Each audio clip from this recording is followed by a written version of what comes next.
Joining us today is someone who's been at the heart of several important judgments in recent years. To break those down for us and understand his perspective on those very important judgments that have had huge impact not just on our society, but also, of course, have been hugely controversial on many occasions in the past in terms of the nature of those subjects. Joining us at the moment is former Supreme Court Judge Justice SK Kaul. Thank you so much, sir, for speaking to us here at Times Now. And let me begin by asking you, sir, first and foremost about one of your recent judgments, and that is in relation to Article 370.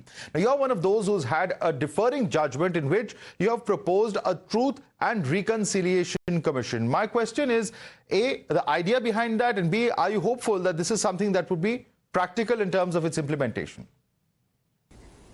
Well, I'm hopeful, that's why I've said it. And it's not confined only to the Kashmiri Pandit community. I feel that there is one aspect which is the displacement which took place from there. And the second is the problem which arose after that under the central administration also, because the army and the paramilitary fighting a war, there are some element of complaints and both need to be redressed to move forward.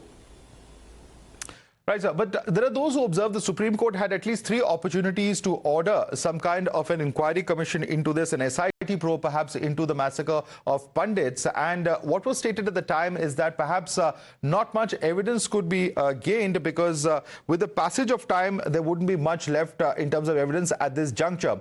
Now, there are those who are saying that Supreme Court during the same period, ordered SITs into what was considered to be violence against Sikhs in the 84 riots here in the national capital, but refused to take up the pleas by the various Kashmiri Pandit organizations. How do you view this? So one is the aspect of criminality and prosecution for criminality, correct? The second is an aspect of accepting what has happened, not from the point of view of criminality itself. Therefore, the suggestion I have made is, well, if time has passed, there are people, aggrieved party, who have been through those incidents. It may or may not meet the test of criminality or prosecution, but certainly the acceptance of that truth via Truth and Reconciliation Commission would give solace to the people that what has happened to us is at least acknowledged. The people are not in denial about the incidents, whether it is pre-1990 or even post-1990. Right, but do you think that the Kashmiri Pandit organizations are making a fair point when they compare this with what has happened vis-a-vis violence against the Sikh community? They may have a point. They may have a point. But, criminal prosecution is dependent on a high level of availability of evidence. And that challenge, even in the Sikh riot cases, has remained whether one can get that evidence. Secondly, Delhi is a smaller territory. What happened, those people were able to actively continue to prosecute. Where evidence has not been collected, they were able to assist in that. Whether that kind of a scenario can be replicated in Kashmir or not will depend on the ability of the prosecution to gather the evidence. Right. Also, Justice Kaul, one of the important aspects that's being debated in today's context is the recent criminal amendment bills that have been passed by Parliament. I want to get into the legality of it. Have you been able to look at this, sir? Because there are many provisions which opposition parties, for instance, and activists have been talking about, which they say is liable to be challenged in the court in terms of the constitutionality of those provisions. Have you been able to look at any of those provisions, and are there any issues of concern according to you? So I have not really been able to examine these laws in that sense. I've read about them. Now, there were some very well drafted laws also. I've always believed the Indian Evidence Act is a very well drawn up law. Things have changed, that's different. But what is of importance is these new laws drafted well enough? Because a lot of a problem arises when laws are not correctly drawn up. And legislative drafting is a specialized job. Litigation, I believe, will occur. It's always when a new law comes. In fact, I have been saying for a long time that whenever you bring in a new law, please have a legislative impact study done so that you know what kind of a burden will come on the judicial system to deal with the cases. The examples of, oldest examples of 138 Negotiable Instrument Act or a recent Bihar Prohibition Act when the courts were inundated with cases. Now here, with 3 major acts changing streams and different provisions, there is bound to be many issues which will crop up. So I do envisage litigations arising in this field. All right. Now, one of the concerns that's being expressed is about Section 187(3) of the Bharatiya Suraksha Sanhita. Now, this has given power to the magistrate to authorize detention of the accused beyond 15 days up to 60 to 90 days as well. Now, there are those who are activists, human rights experts, etc., who say that, look here, there are already vulnerable sections of our community, marginalized sections of different communities who are, vulnerable to custodial torture, third degree. With these 15 days provision itself, the possibility of that could go up if the days of custody are increased to 60 or 90. Where do you stand on this, sir? I don't think that should be the biggest concern, but my belief is that keeping people in custody over a long period of time as some kind of a punishment in substitution of conviction is not the right thing to do. So, of course, I'm conscious of the fact that in certain fields the offences have become more complex. This is largely in economic offences because technology comes to the aid of both sides, but beating that technology at times is a challenge. So even there I feel where there are special laws that there cannot be an indefinite period of custody. This will be an aspect which certainly have to be debated because the magistrate power was there earlier. Now if you continue to keep people in custody, one will have to see the scrutiny will have to be much greater for the requirement of it. So there's also the very important aspect of free speech where, for instance, if I can just cite two instances, defamation without any time limitation in terms of when a case can be filed. Many are saying that could be an assault on free speech and even perhaps freedom of the press, because who's to say if after many years you allow for a defamation case to happen after the passage of much time, those provisions could be used with some kind of malicious intent. That is one complaint that has been made, and also concerns have been raised about what constitutes fake news. In terms of the definition of it, there's not a lot of clarity, at least at this stage. Do you think that in terms of implications for free speech, there are serious ones as far as the new legal provisions are concerned? See, I mentioned to you earlier that I've really not had the time to scrutinize the acts from a legal perspective. The Supreme Court did not give me that much of time in those period, and I've just limited office. So I would not be able to exactly say. I'll have to read the provisions, see what the effect is, to be really able to positively answer a question as to what would be the ramification of it. But defamation is something which is becoming a complex issue because with the media and other aspects, there is an irresponsibility on every side of it. And that becomes a challenge where people say anything and everything about anybody. And so if it is prosecuted criminally, it is said that civil defamation can be the solution.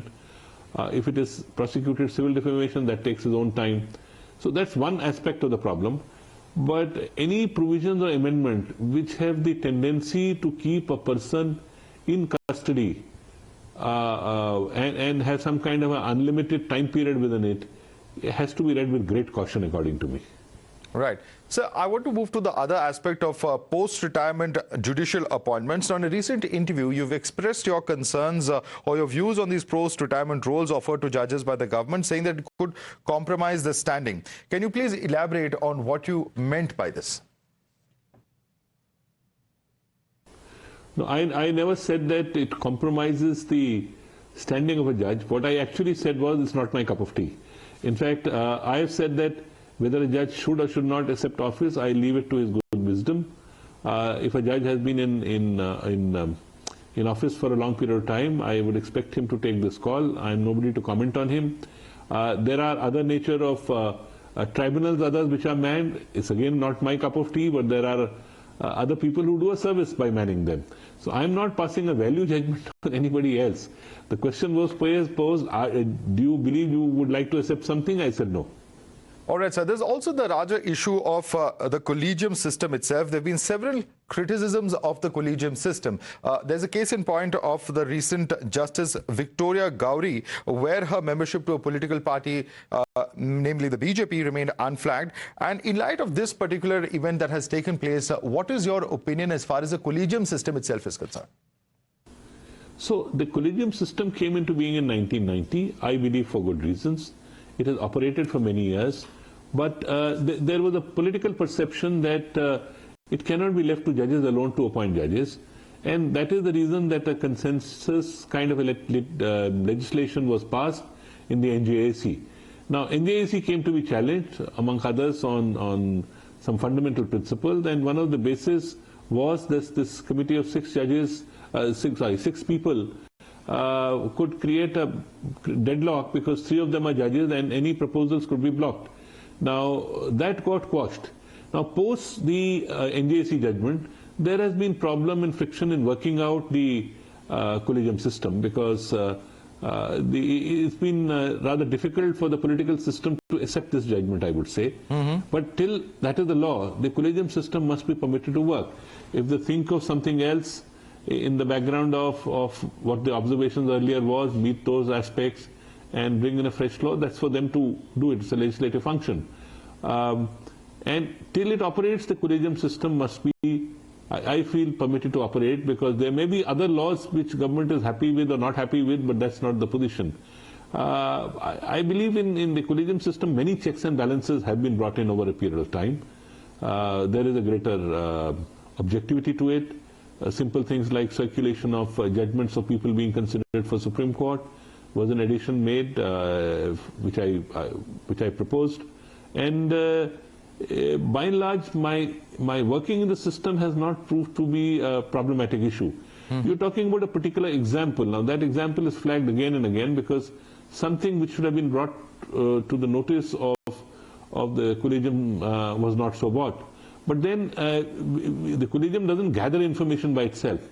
The collegium from the High Court sends it after certain information. IB gives an input, government gives its views, and there are other people also who flag issues. So when the papers are put before us, it includes issues flagged by that candidate by third parties. In this candidate's case, the matter remained in public domain for long because you know whose names are recommended. Right. And nobody said anything about it at all. When the name was cleared, some issue was flagged at that stage, and a response was sought. In the meantime, the appointment came through. That's the ground reality. All right, Justice Kaul, there's also the important aspect of privacy, and you've been part of the Puttaswamy judgment where one of the 5 opinions was, of course, yours, and you have held that the right to privacy is an inherent right at the core of individual existence. Now, when we're talking about technological advances, concerns of privacy coming up again and again, where do these concerns related to the philosophical and legal foundations that lead to this conclusion, and do you see it important in the current context as well? So on the privacy issue, we all of us were at IDEM that it's an intrinsic issue to a person's fundamental rights. If I want to live in some kind of isolation, if I don't want every aspect of my life to be public in domain, then I have a right to do that. Now please understand that with technology invading the houses, this has become even more greater challenges. So, you know, everybody wants to know everything about everybody. That's not how the existence should be. A person should have the right to lead his life in his own way, especially when you are not a public figure in that sense. Or the right to forgotten, which I have mentioned. That something which comes in public domain should always remain on that indefinitely. So, technological challenges is going to be a main problem in this. You have now issues of deepfake coming up. Will you not regulate them to see that you are not affected by them? So on one hand, the technology has a positive aspect. On the other hand, there are aspects of which are negative and which will require to be controlled in times to come. Very interesting that you mentioned a deepfake over there. AI also another important concern, but one of the concerns that many have had from the point of view of technology is whether all of this data could perhaps, apart from corporates, of course, misusing it, could also be used for some kind of surveillance by a security establishment, by governments, for instance. All of that is also a key concern in terms of the potential misuse at the level of the individual liberties of a citizen. Where do you stand on that, sir? So let me take the example of the press first. That's something judicially we dealt with, and we've been telling the government to come up with the norms and suggestions which have been already made in the court, so that when something is seized, it is not misused. Well, there are certainly issues when government surveillance enters the house, there is a problem. Now, there has to be a balance between an interest to the nation, a security interest to the nation, and the right to really invade into the privacy of the house or the individual lives of the person. And I think certainly it's a matter of concern, and there must be methodology by which there is a check on this so that it doesn't become an unbridled kind of a horse. Right. Also, Justice Kaul, now this is as far as the appointment, or the Supreme Court rather recommending the appointment of senior advocate Saurabh Kripal, somebody who is openly gay, to the judgeship of the Delhi High Court. We know that the centre had, sort of sat on the recommendation for some time. What do you believe the reasons are? Because the absence of the centre's assent since 2018, how is this hurting the process of consultation between the judiciary and the government? So Saurabh Kripal's case is a case by itself, I would say. If you see from the time the name was recommended, it went back and forth internally within the judiciary also for some time. They asked for some more data, they asked for other things, and so it kept pending till a much later stage when it was felt that this name should be recommended. It came back again, it was reiterated. Now, what is the reason is quite obvious. You have seen the stand of the government on same-sex marriage. So it is their belief, I believe this is their belief, that the society is not ready to accept a judge who is gay, openly gay. And despite his eminent excellence otherwise as a candidate on merit and otherwise, that seems to have played a role in his non-appointment and the matter remaining pending. Sir, you've also said in the past, and you've been quoted saying that it's not the judiciary's job to strengthen or weaken the government or the opposition, but there are many who say that isn't it also true that the role of an independent judiciary is to safeguard the citizens' interest against potential violations of the rule of law, both by elected representatives or by the opposition or even by the executive per se? What do you have to say about this? Because very often we see that the judiciary becomes a proverbial football in the arena of politics as well. So when I joined the bench, one of my senior judges told me, and something which I have treasured, that the citizen comes after a lot of otherwise efforts to the court as a last resort. So if he deserves 50, don't give him 45. He will be disappointed with the system. I'm talking about the individual litigant. Let's for a moment keep the high-profile cases aside. That's his expectation. And that's what I think we are supposed to do. So my statements do not affect all this. What I'm trying to say is there is a political space for debate, which is where the opposition and the government debate. They fight elections, somebody comes to power, somebody doesn't come to power. The legal aspects are dealt with in court. But don't expect the court to be siding, I would say, with the government or the opposition, or to perform the role of the other. It is not our job to do that. We have to see a legal consequence of it and decide the legality of the action. That nobody is saying that legality of the action should not be there. But don't expect us, if there is, say, a weaker opposition, to perform their task. That's a political space to be done. Similarly, if there is a stronger government, we have to do the same job whether there is a stronger government or a weaker government in power. And that's not our job. The division in the Constitution of the role is separate. There is a separation of power. The court has to perform a particular task, which is a check and balance, certainly. I agree with you that the check and balance has to be a little more when there is a more dominant government in power, because there may be some apprehensions. And to that extent, the boundaries which are there, at times the judiciary pushes the boundaries also. But these boundaries keep getting pushed depending over a period of time. If you see, stronger governments, of course, have a greater tendency to push the judiciary back, I would say, because they believe they have the larger mandate of the people to govern the country and don't want interference. In a coalition government, it is less. On the other hand, the judiciary feels it has its own task to perform.